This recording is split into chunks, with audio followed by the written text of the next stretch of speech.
আসসালামু আলাইকুম ওয়া রাহমাতুল্লাহি তাআলা ওয়া বারাকাতুহু। প্রিয় দর্শক, আপনারা সবাই কেমন আছেন? আশা করছি আপনারা সবাই ভালো আছেন। আপনাদের সামনে কিছু কোরবানির মাসআলা নিয়ে হাজির হয়েছি।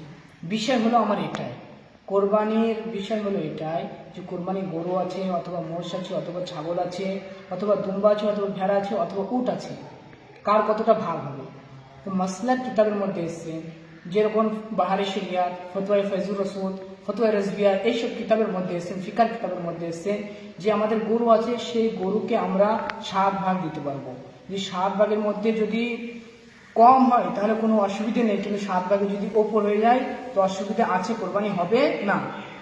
আরও ফিকার কিতাবের মধ্যে এসছেন যিনি গরু আর মোষ আর উট এই তিনটে মশলা একই আছে, 7 ভাগ দিয়ে দেবে, 7 ভাগের কম হলে কোনো অসুবিধা নেই, আর 7 ভাগের বেশি হলে কোরবানি হবে না।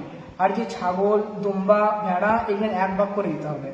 আর মাসালা হলো এটাই, এইসব মাসালান ফতোয়া ফয়জুর রসুল বা ফতোয়া রাজবিয়া বা বাহার শরীফের মধ্যে এসছেন।